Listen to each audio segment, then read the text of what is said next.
we're not able to discuss specific products during this discussion. We don't have obviously all the nuance and all the information about these products and about what the makeup is and what the if it meets the 55% rule and that sort of thing. So if you have questions about specific products, please reach out to your state partners, but it's not something we'll be able to talk about here on this webinar. And I've also gotten a few questions ahead of time asking if this town hall will be recorded for folks who aren't able to make it. And it will be. It'll be posted up to ATSSA's website following the conclusion of this town hall. And please feel free to reshare and rewatch as needed. So with that, we will get into, again, the first topic, and that is the manufactured products waiver and the final rule that FHWA released on it back a few weeks ago. The quick background on the manufactured products waiver, I know this topic and Buy American General is something we've talked a lot about here on these town halls. I think this is our third or fourth one that we've hosted here at ATSSA with myself. So most of you all have heard this same kind of first few slides, but just to run through them one more time, manufactured products waiver has been a long-standing waiver in place since 1983. It exempted all manufactured products from having to comply with Buy America regulations. This waiver came under review and it had to be reviewed by FHWA due to language inserted in the IIJA, which instructed all overseeing agencies to review any waiver that is older than 5 years in age. Obviously, a waiver in 1983 hits that threshold, therefore having to come under review from FHWA to determine whether or not it meets, it is for the public, in the public's interest to continue that waiver. We had a webinar earlier in 2024 that discussed the first kind of movement on this from FHWA in terms of the manufactured products waiver, and that was when they put out their NPRM, their Notice of Proposed Rulemaking on this topic, in which they put out that their recommendation would be to discontinue this waiver. Obviously, ATSSA put out its own comments and pushed ATSSA members to put out their own comments regarding this NPRM, and we had waited on the results of that up until just a few weeks ago. As a reminder, what were ATSSA's NPRM comments about the waiver? Really four main issues. We wanted to highlight the challenges that industry could face in terms of sourcing, price increases, potential monopoly situations, and when we highlighted that in our comments, we pushed for the creation of a federal clearinghouse or approved products list in order to try and take the burden both off of industry and state DOTs who have to go and approve every product that goes out for every federal aid highway project. We pushed for uniformity and implementation to make sure that we can help, especially our state partners and also industry, to make sure that across the board we're doing things as close to similar as we can in all 50 states. We know that a lot of ATSSA members work across state lines, and we don't really want to see a process in which 50 different states have 50 different methods and processes and standards to certify that their products going out on the roadways are Buy America compliant. And finally, we pushed to get some more clarity about the designation of pavement markings and some of the language centered around at which point does a manufactured product become a manufactured product, with some pavement markings being assembled prior to arrival on the job site, and so some pavement markings reaching their final form post-arrival on the job site. So those were the main four comments that ATSSA had posed in their comments, the main 4 points that ATSSA had posed in their comments. So what are the key takeaways from the FHWA final rule? Well, not surprisingly, FHWA's final rule reaffirmed what it had written originally in its NPRM, that the manufactured products waiver was no longer in the public interest, therefore it will be eliminated. FHWA, within the final rule, this is not my math, this is from them, estimates that the cost of this final rule could exceed $8 billion over a 10-year period. That burden, unfortunately, would fall on manufacturers, contractors, and the Departments of Transportation, along with other project sponsors that would have to bear that burden. I know a lot of ATSSA members had responded to an RFI, request for information, discussing their own personal products, and we had kind of rolled out a roadmap on how to properly respond to the RFI and kind of push for your product if you thought that it deserved a targeted waiver. And FHWA in the end issued no targeted waivers for any specific products that fell under that they didn't believe needed one, and did not take any of the products that were discussed and commented on in the RFI and given that designation. And finally, FHWA also stated that they are not in a position to certify products or manage a database of compliant products. As you remember from the last slide, ATSSA had pushed for the creation of some sort of federal clearinghouse, some sort of approved products list that would allow for the kind of quick and easy compliance checkoff for contractors and manufacturers to get their products out on the roadway. But FHWA does not believe they're in the position to create that and manage that database.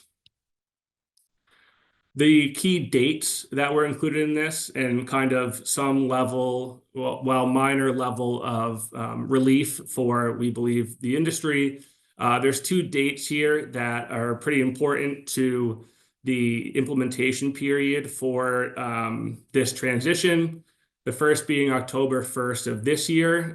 This is the language directly from the final rule.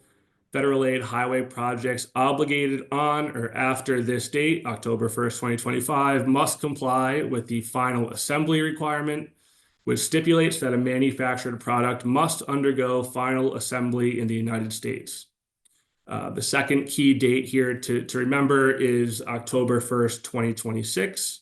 Again, that states that the language states federal aid highway projects obligated on or after this date must comply with the 55% rule. The 55% rule, again, I know something we've touched on a lot here over the last few years, stipulates that the cost of American-made components of a manufactured product must equal or exceed 55% of the total cost of the product. So those are really the two dates to keep in mind as we talk about at what point does your product need to be compliant. Those are the two dates really you need to focus on, and the two dates that were provided from FHWA here in this final rule.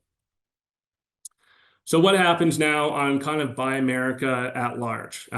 So this rule becomes law March 17th of this year. That's not the compliance date, which I just talked about, so don't get those confused, but this final rule goes into law March 17th, coming up here in about a month and a half. Our recommendations for industry, and I know I kind of touched on this when I discussed the questions piece, reach out to your state partners to work through your compliance questions. Again, I would love to be able to go down the line and tell you whether or not your product is in good standing with Buy America. I am not the person to do that, obviously. And so please reach out to your state partners and work through those questions for your contractors and manufacturers. I know we have a lot of the state DOTs here with us on this call, and we really want to see a push from, please push FHWA to provide additional guidance and clarification to you all.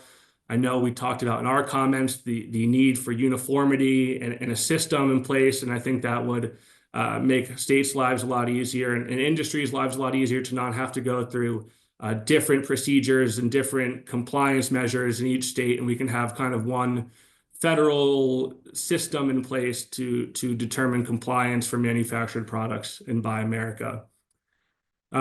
What's interesting is obviously we have a new administration in place, and what are their remarks? What are their stance on domestic manufacturing?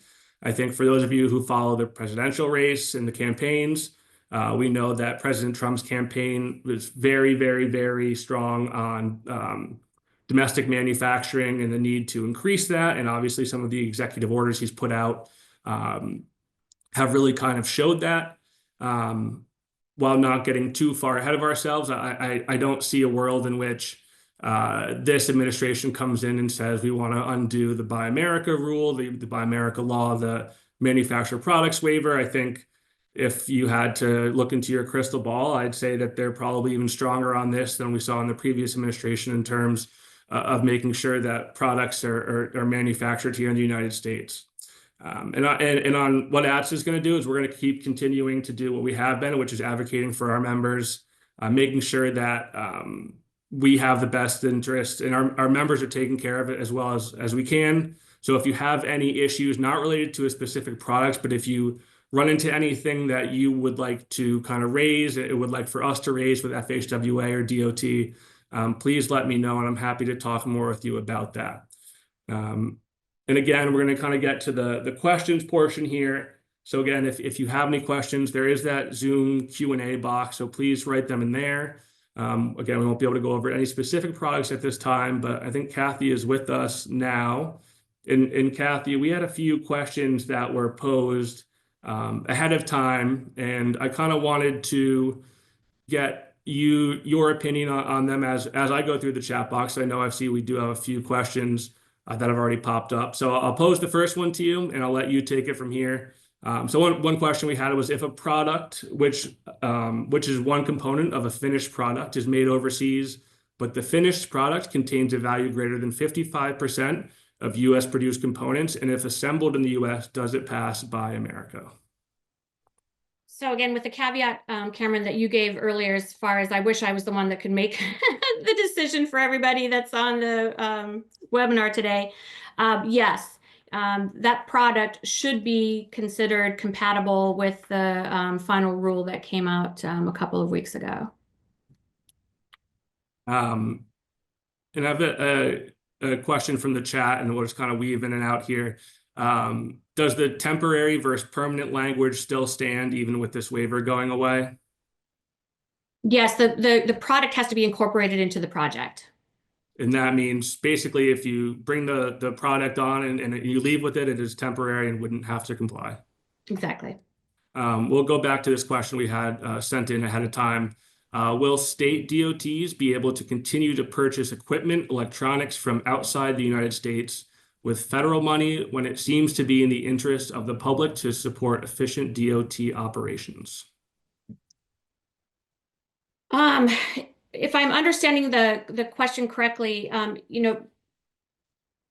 everybody, whether it's a state DOT, everybody's going to have to comply with the two deadlines that are in the final rule with regard to either final assembly, which is the 2025 date, or manufactured product 55% in 2026. So there's really, I'm not aware of any language that says something can be in the best interest of the public to support efficient DOT operations as some exemption from the Buy America requirements. I think they've bundled everything into one. I will say there is quite a few mentions of this transition period, this first transition period, as a way for federal highways to work both with state DOTs and with industry to try and identify if there are some areas where a temporary waiver might be necessary. So they are leaving that open during this first year of the transition to maybe do some exploration of those particular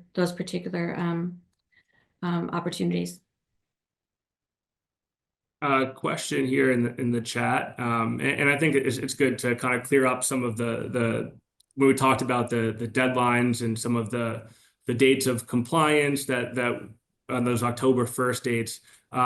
What can you define what obligated on means? What does, in terms of that October 1st, 25 and October 1st, 26 dates for final assembly and then meeting the 55% rule? Can you just clarify what the obligated on language of that means? So for my state DOT friends who are on the webinar, I'm probably not going to use the right technical terms, but obligated means that a state DOT will have the funds from the contract authority they receive from the IIJA, and they will put those funds directly in an account for that particular project. So those monies are now tied up, i.e. obligated to be used on that project. So they're not sitting in a general account. They are actually obligated for a specific project.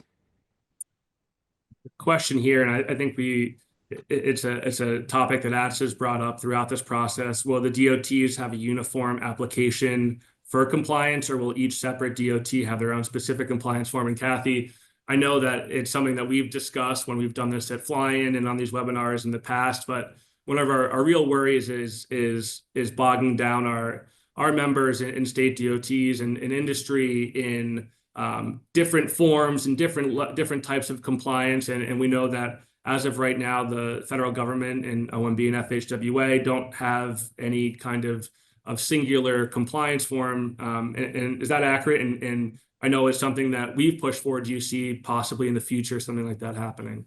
I know that state DOTs would like to have the same, the same process as well. There's nothing in the final rule that establishes a final form or requires a final form.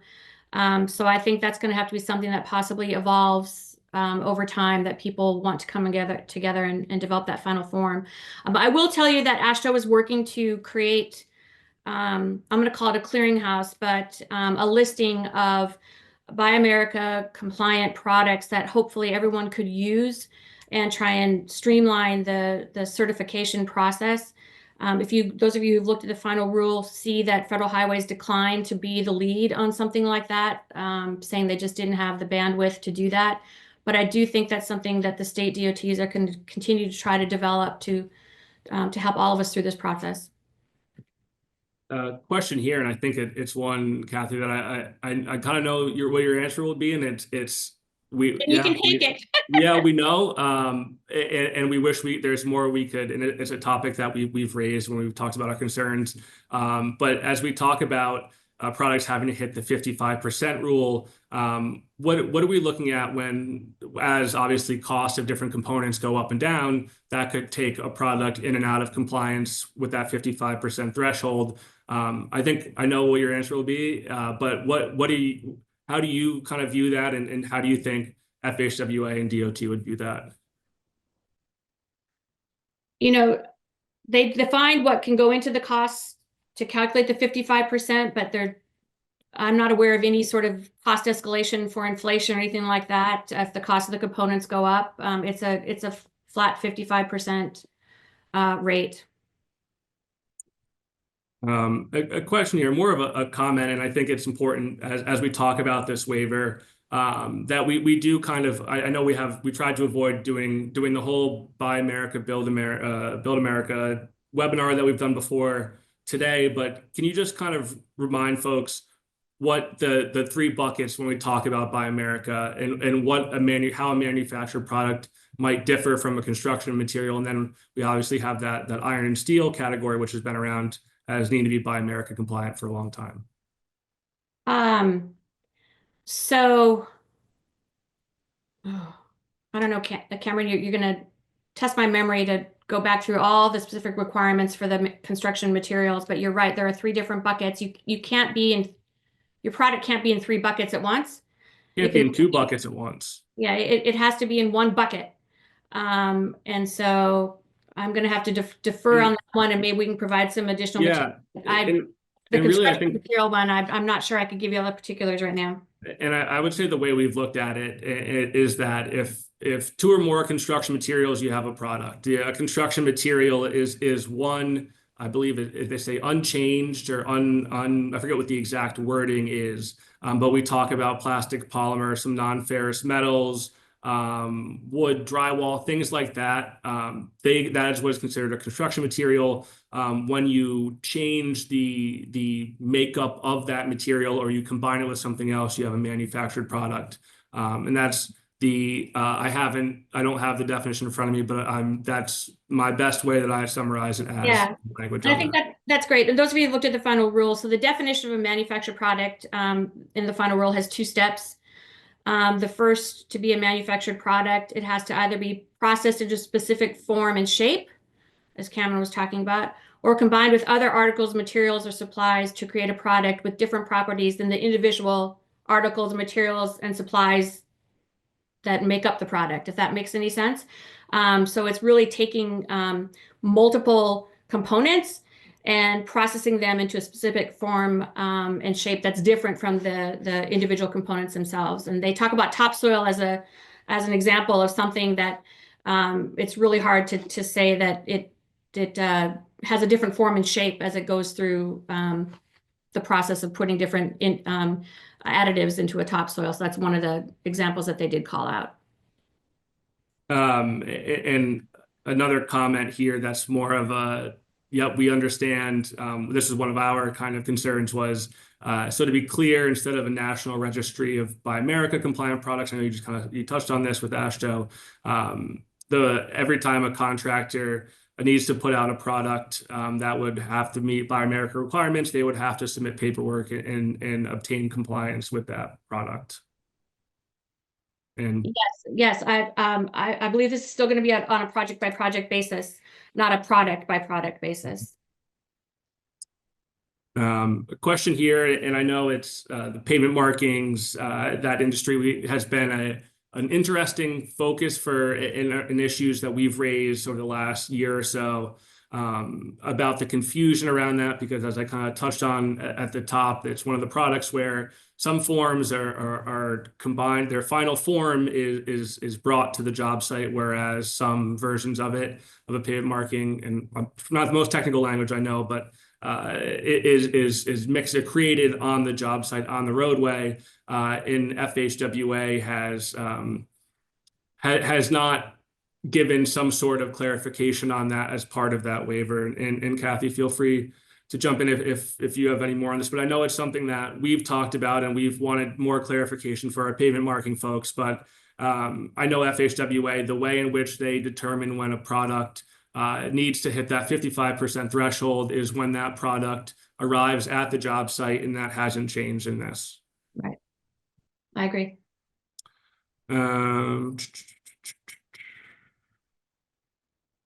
Just a quick clarification here. Obligated and authorized funds are different. Can you just kind of maybe touch on that, or are we pretty close?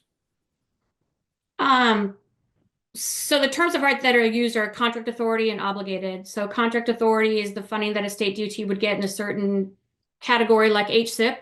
They would get contract authority for HSIP. When they're ready to, when they've identified a project and they're ready to put money from HSIP, as an example, onto a project, they would obligate the HSIP contract authority to that project. So it's not really authorized. It's contract authority and obligation are the two terms of art. So you get your contract authority, you identify your project, you obligate your contract authority onto that project that ties that money for that particular project. A couple of maybe kind of more straightforward questions, but I think they're important to this conversation. And it's a term that I know we've talked about. What does it exactly mean? And when we look at that October 1st, 25 deadline, what exactly, and I know it's maybe not the best defined within this rule, what does final assembly mean when we talk about that October 1st, 2025 deadline? That the products manufactured here in the United States. That's the terminology that they use. And then another kind of straightforward question, but how will this be enforced? And I think FHWA putting in their comments that they don't have the capability really to be the one to go and look at every product on every project. I think really it's them looking at our state partners and saying, this is your show, and you're going to be the ones having to do that. Kathy, is that kind of your understanding of what they wrote in there as well? Yes. Certainly there's always, a potential for audits of any project, whether it's on this particular issue or other federal requirements. So, there's folks are going to want to meet these requirements and not, trying to find a way to get around them. That's probably not the wisest choice. I know we have a lot of questions in here, and trying to get to as many as we can without completely turning this into a Q&A. And we're happy to I'm happy to reach out to some folks who don't get their questions answered after this. But I know we've gotten some questions, Kathy, about things such as nuts and bolts, and I know that it's obviously a struggle to get some of those, if you get something from Home Depot, to chase the foreman around with your form saying, please sign my form, and let them know that this product is made in America. We know that there is kind of one of the first waivers we saw from FHWA was that de minimis cost waiver. Correct me if I'm wrong, but that's intended to cover some of those very small components that go into the job site. Is that correct? Yeah, so there were two waivers. There's the de minimis one, and then there was also the what they call the small grants waiver. So that's trying to get at where you have small projects or projects that use a very limited amount of manufactured products, trying not to capture those small projects. I think we'll do one or two more, then we'll kind of move on to the political side of roadway safety and the very current events that we've been dealing with the last 48 hours. Um, Electronic devices, there's a question about that, which are interesting because there are obviously we saw a chip shortage for a couple of years here, which led to the CHIPS Act and really wanting to see some of those things manufactured back in the USA and a real investment in that. Is there any indication that electronic devices may receive a waiver as of right now? I don't know that I'm in a position to confidently say anybody's going to get a waiver, but I do think this is one area, and utilities as well, utility components that have been frequently called out as areas where during this transition period, this first 1 year transition period, that they may be products in areas where Federal Highways is going to have to look to provide some sort of maybe additional temporary waiver for a very limited time. And those of you who've read the final rule can see that they feel very strongly that broad waivers they don't want to do, targeted waivers possibly, but anything will have a very limited timeline. And I think we'll do one more. And I know there's a lot of questions here, kind of trying to have us guess what FHWA or certain states will do. And obviously, while we wish we could read minds, at least I can. I don't know if Kathy's able to read minds right now, but a lot of it is kind of unfortunately wait and see. We don't know what FHWA is going to put out. Obviously, we just saw the confirmation of a new DOT secretary this afternoon. So hopefully we'll have more from what they're looking to do on this in the next couple of weeks and months. So I know there's some questions in here kind of trying for us to guess what them or certain states will do. And we just really aren't able to answer those right now. And Kathy, I'll get to one last question again. For some of the questions that we didn't get to, I'm happy to reach out to you all who posed the questions directly, and we can kind of help maybe go through some of the more complicated questions.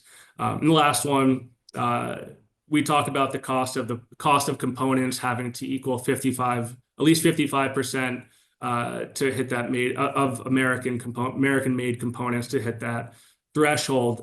Does that mean how much it costs to manufacture that? Is that the total number, or the cost of the total price of a product that they sell it for? My interpretation is the cost of manufacturing. Yeah, so I'm trying to pull it up. I pulled this out because they actually went into the CFR to define what's actually included in those costs, and it has to do with the manufacturing. It can be some of the transportation costs. Depends on if you're in the final assembly time frame or if you're in the 55% time frame. Those will differ, and then whether or not you manufacture the components or you purchase the components. There were different calculations on how to do the 55% based on that. Yeah, and again, I want to thank everyone for their questions on this topic. I know it impacts a great majority of our members. I got a text during this saying maybe we should put out some sort of FAQ cheat sheet for kind of a lot of the questions we get often for our members in state DOTs as they work through this. I think that's definitely something that we can put together and get around to membership, because I know a lot of you all have similar questions. We want to be able to make sure you have all the information necessary. So, and Cameron, can I just go back to that last question on cost? And I apologize, everybody, if you could see my, I'm just swamped in different portions of this 95-page final rule. But let me just tell you all how this would work as far as calculating the 55%. For components purchased by the manufacturer, the cost of the component is the acquisition cost, including transportation costs to the place of incorporation into the manufactured product. And that includes any applicable duty. For components manufactured by the manufacturer, so again, components purchased by the manufacturer, components manufactured by the manufacturer, The cost of the component is all costs associated with the manufacture of the component, including transportation costs, plus allowable overhead costs, but excluding profit. So these are all in the CFR. It's actually, those of you who work in this part of the world, it's CFR 184.5, but very standard calculations, but it depends on whether you manufacture the components or you purchase the components. Sorry, Cameron, I just want to make sure I clarified that. No, it's important to clarify, and thanks for doing that. So that kind of concludes the first half of this, and well, this doesn't conclude the whole webinar. Again, if you have any more questions on this topic, please feel free to email me. Me and Kathy talk about this pretty much every day. So if you want one of your questions included in one of our powwows, please feel free to submit it there, and we will be happy to get back to you on that. So kind of looking forward, and I guess more even so, some of it is current today. So what does a new administration and a new Congress mean for this industry as we look at, obviously, a highway bill reauthorization coming up and some of the executive orders that I know some of you have caught wind of that may or may not have impacted the industry, and kind of clarify some questions that we've been getting. This is not going to be an overview of the election, but I do want to quickly just recap kind of where we're at, who's going to be the main players here as we look towards the next highway bill reauthorization. Quickly in the House leadership stays the same. Obviously, Republicans hold the House. House T&I committee leadership, which is the main committee we work with, remains the same. Only real change is David Rouser from North Carolina becomes the Highways and Transit Subcommittee chair, which is the chair, obviously, that focuses on highway projects. We do see 18 new members to this committee, 12 new Republican T&I members, 6 new Democratic T&I members. T&I is the largest committee by a large margin in the House. There's a lot of members who want to be involved in this. It's seen as a committee that gets things done, and there's a real opportunity here to get a bipartisan highway reauthorization bill done here in the next few years. So I think that really has driven interest, especially by new members, to get into that committee. On the Senate side, with Republicans obviously flipping the Senate, Mitch McConnell steps down, John Thune becomes the new majority leader, Chuck Schumer moves from majority leader to minority leader. On the Environment and Public Works Committee, the kind of transportation highways committee that we work with in the Senate, Shelley Moore Capito flips over to become the committee chair from ranking member. Longtime top Democrat Tom Carper retires, and Sheldon Whitehouse moves over to become the new ranking member. We see 2 new Republican EPW members and 3 new Democratic EPW members. Just today, we saw that now Secretary of Transportation is the new Secretary of Transportation is Sean Duffy. So former congressman from Wisconsin, served in Congress for 8 years. Like a lot of the new Trump administration, very strong when we talk about manufacturing, very strong anti-China, very pro-domestic manufacturing views from what we know from him as a congressman. He didn't work on the T&I committee at all and didn't really have many bills we could look at as markers, but we do know that from his hearing that he had in the Senate Commerce Committee a few weeks ago that he stated roadway safety is a top priority, and he wants to think big and take on some big projects that the Trump administration wants to do in the highway space, and obviously get a good highway bill done is a priority of his as well. We saw his nomination cruise through the Commerce Committee on a bipartisan basis, and confirmed at like 1 o'clock this afternoon. I think it was 78-22, so a mainly bipartisan vote to confirm him, to make him the new Secretary of Transportation. So that was kind of the last big piece in terms of the transportation field, and then we'll look to see who he fills out at the agency level from there. When we talk about legislative agenda, this is kind of what's happening right now and how it impacts our members. Last week, or I guess the day after the inauguration, or on Inauguration Day, I guess, President Trump signed 26 executive orders. One of them discussed the need to freeze funds related to Green New Deal priorities.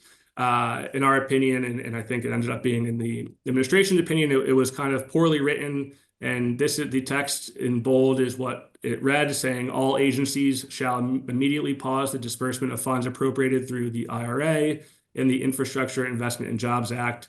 So obviously that includes programs like the Highway Safety Improvement Program and the core programs that fund all the projects that ATSSA members work on.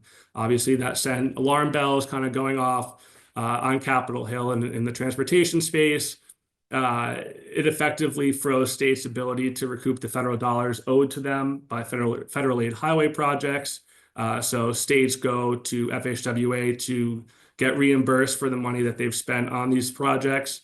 We know that the portal was actually briefly shut down due to confusion on that day. But later that evening, the Trump administration released a clarification about the freeze that it did not apply to the entirety of the IIJA or IRA and only to those Green New Deal programs. After that, we thought that we were in the clear in terms of confusing executive actions that may or may not freeze federal highway dollars. But Kathy, I know today we had a new memo, and I know we were just watching the White House press briefing, and really the number one topic was what exactly is this OMB memo? And just for background, for those of you who haven't caught up yet today, OMB released a memo that temporarily pauses all activities related to obligations or disbursements of all federal financial assistance. This freeze is set to go in place at 5 p.m. this evening. And Kathy, my question to you is, what does this mean, and what does this mean for our members in highway programs? If you have an answer, and I know it may be tough right now. No, so breaking news, as we've all been talking about Buy America. So before I get into that, so Cameron's right. Late yesterday afternoon, early evening, there was a new OMB memo that was subject line temporary pause of agency grant, loan, and other financial assistance programs. And it stated, as Cameron said, that at 5 o'clock this evening Eastern time, there would be a pause on federal financial assistance. So then you have the question of what does that mean, right? And that's what we've been trying to figure out over the last number of hours is what does federal financial assistance mean? And does this catch transportation formula money and discretionary money? I believe things are becoming a little clearer, and I'll explain in a second why I say that the intent, as it was last week, is to capture discretionary funding and not the formula funding. But the way that these memos have been drafted, they've been very broad and a little unclear, and everyone's been waiting for more clarity. So in that memo that came out last night, they did create a process for agencies to go to OMB and get an answer, yes or no, on whether or not certain programs funding has been paused.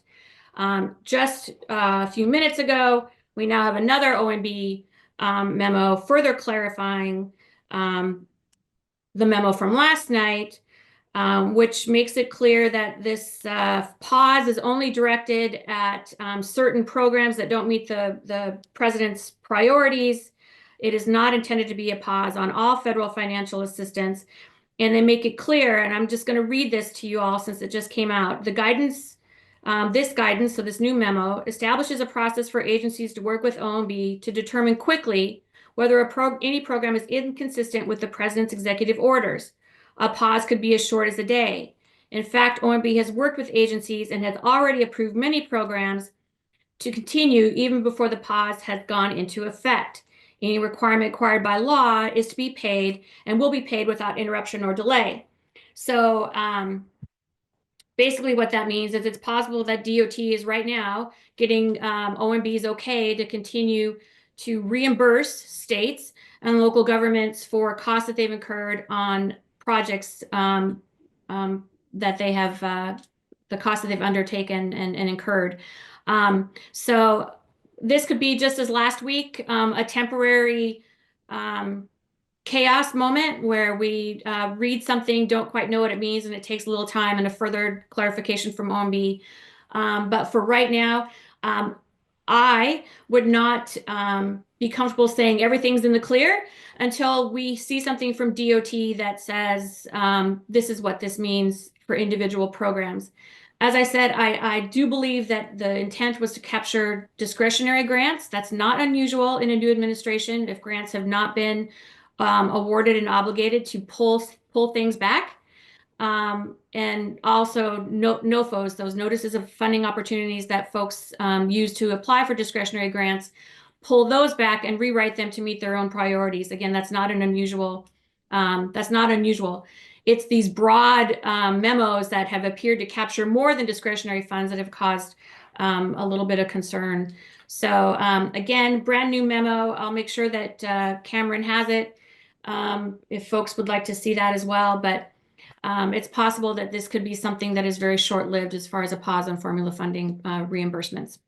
And I didn't know we were getting breaking news today, but and just to quickly kind of touch on, I know you mentioned grant programs, and there are still some grant programs that ATSSA members work on projects that are funded through those grant programs, right? And just want to, I know the big one being Safe Streets for All, but this does affect those programs.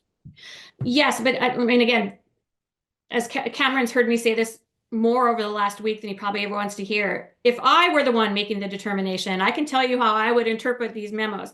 Unfortunately, no one's allowed me to be the one to make these decisions. So we're still going on what we believe is the intent until we see a list from DOT that says these are the programs that are being impacted. However, discretionary grants where the funds have not been awarded, not obligated, I would absolutely envision this administration wanting to do their own thing and award them in a way that they'd like to see them awarded. For grants that have been awarded but not obligated, and there's a grant agreement in the works, I think that gets a little murkier as to what this administration is going to do. So again, any discretionary program in the IIJA, if the funds have not been obligated, I think it's still under review. So I know that gets a little technical, but yeah, Safe Streets and Roads for All is one of those discretionary programs, and it's caught up with infra, mega, everybody else right now in this kind of uncertain world. So. Yeah, and again, it's something that we're still obviously learning more info on it, and as we get more clarification and kind of more definitive answer on those federal formula programs that ATSSA members rely on, we'll make sure to get that info out to you all.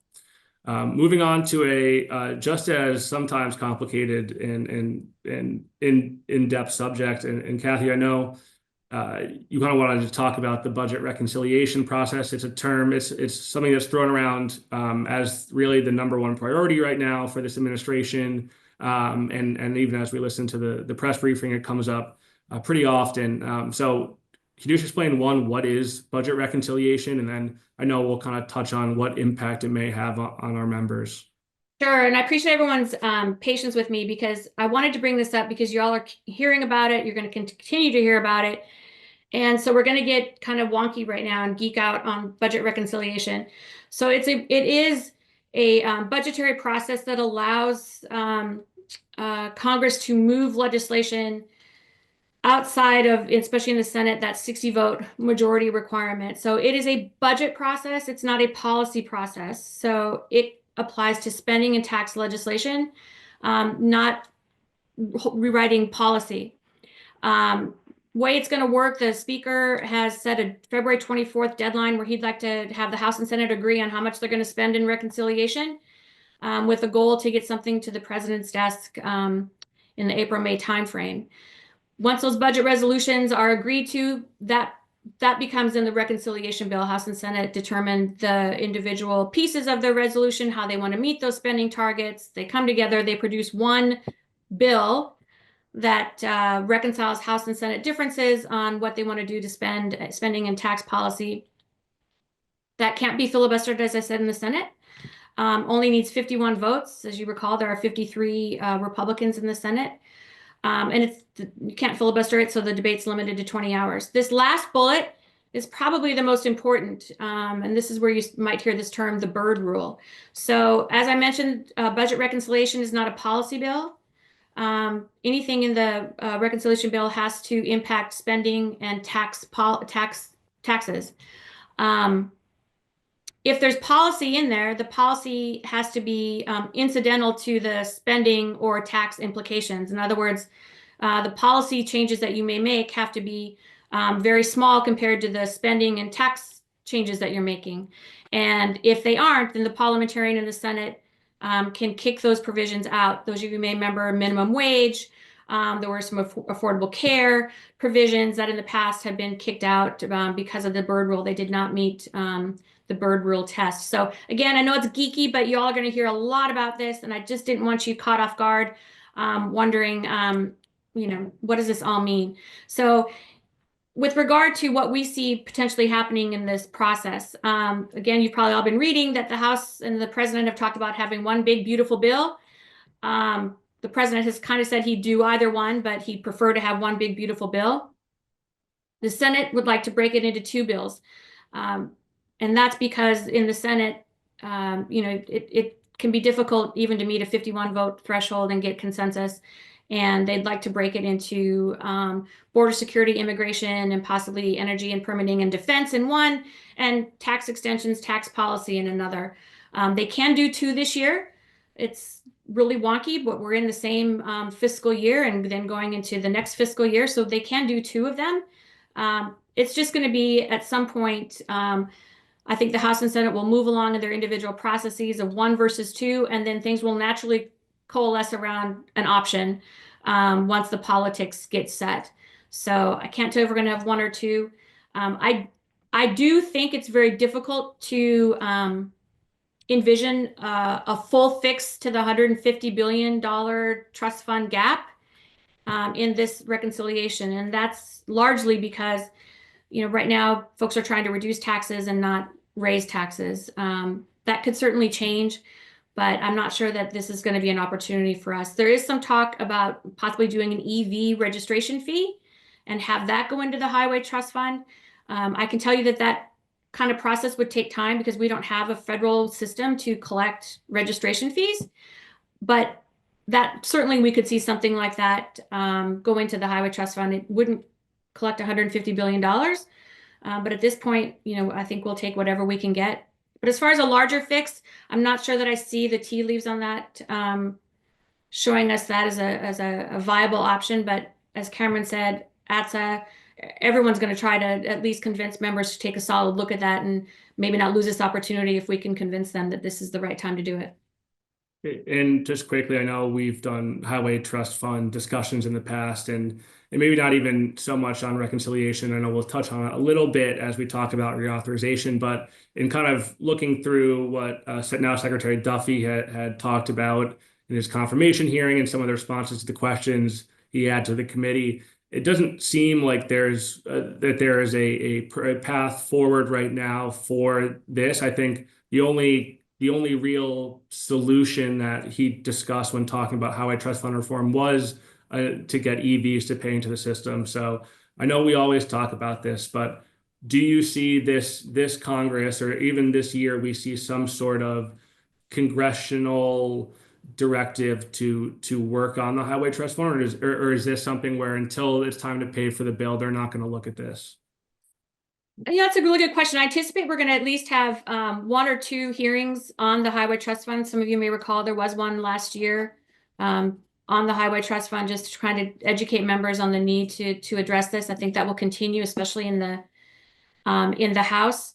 So, I don't know that I see any formal commission kind of attempt or anything like that.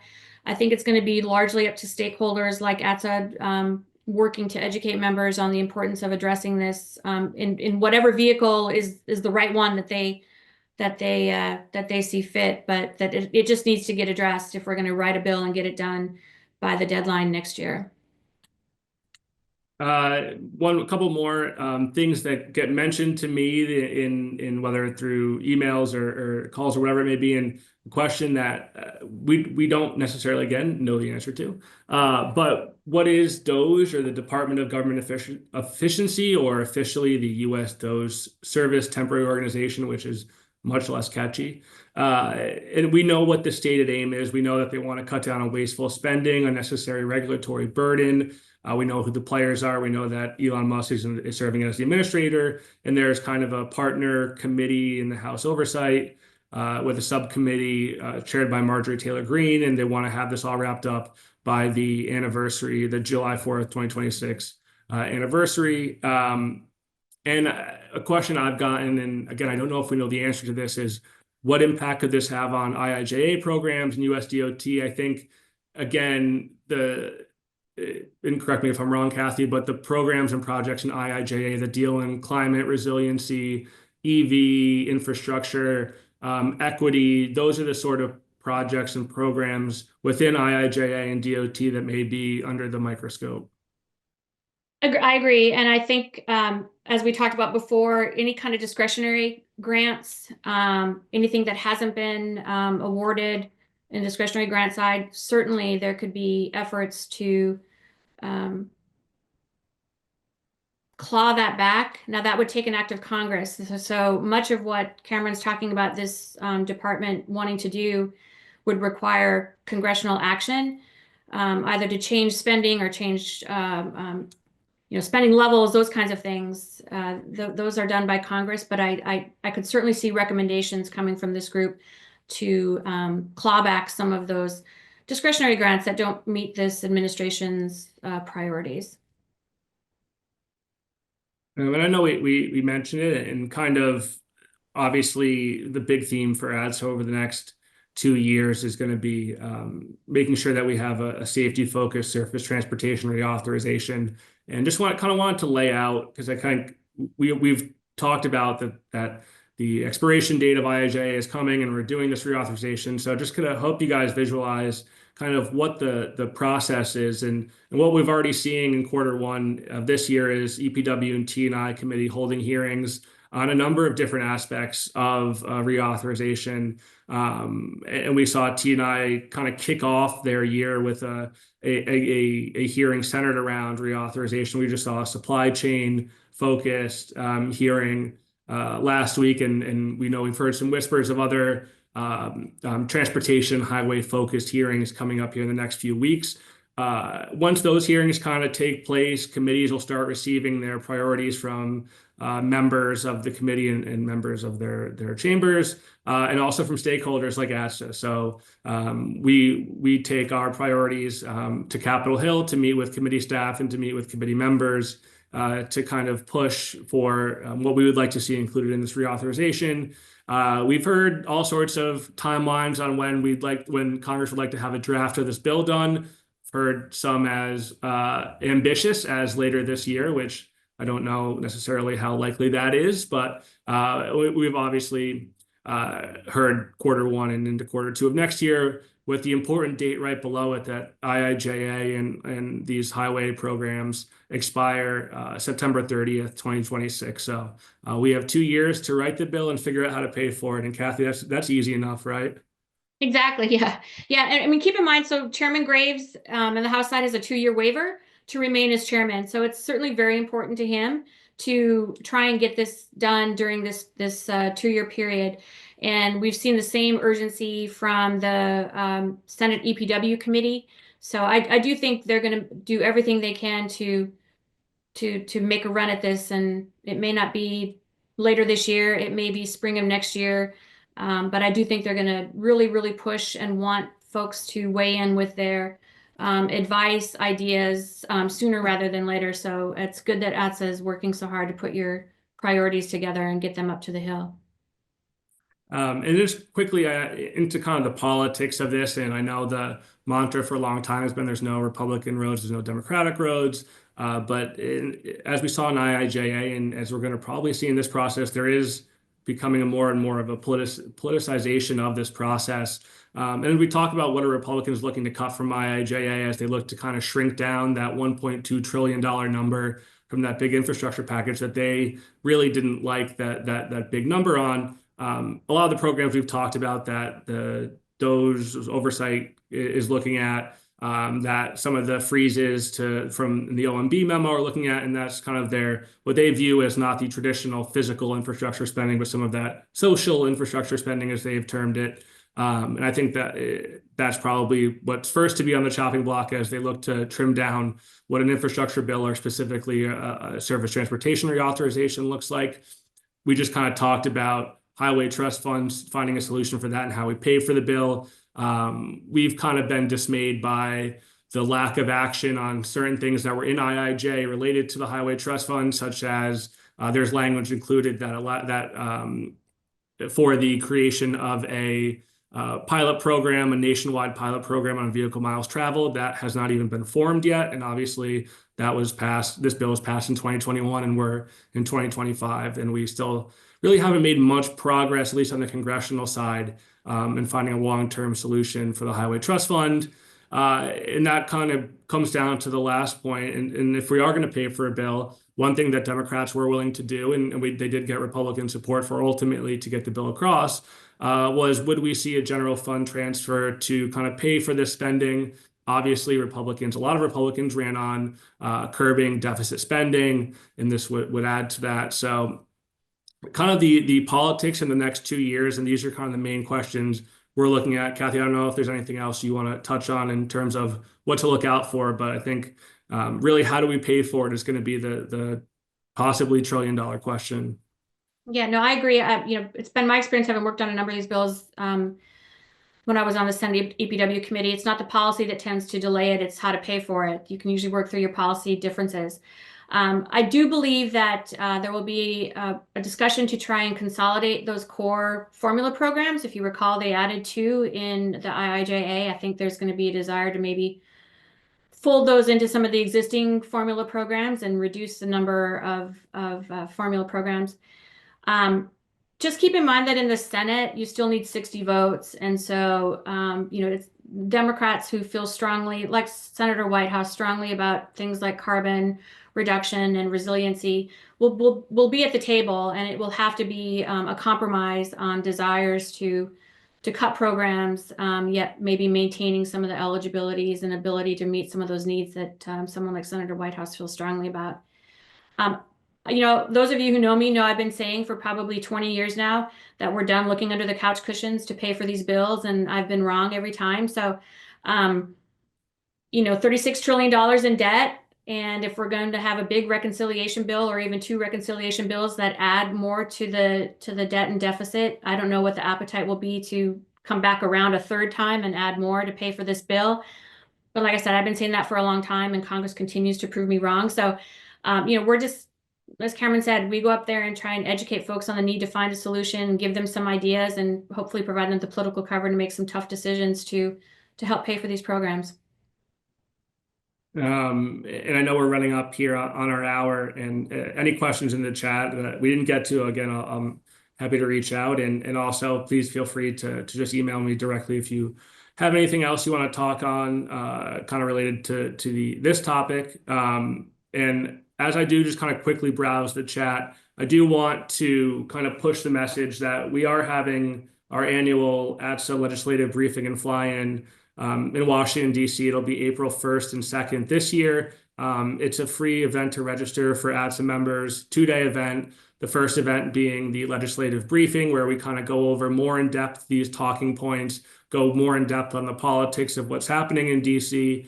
Then we bring in speakers from Capitol Hill and from the administration. And the second day is meant for you to go out and meet with your members of Congress and staff, and we set all those meetings up for you. So if you've never attended, again, please feel free to reach out to me. The QR code to register is right there on the screen as well.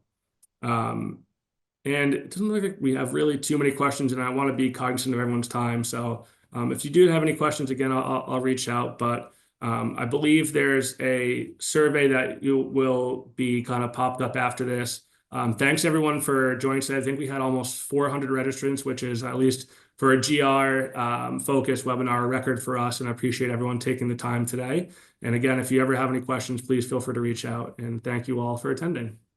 Thank you.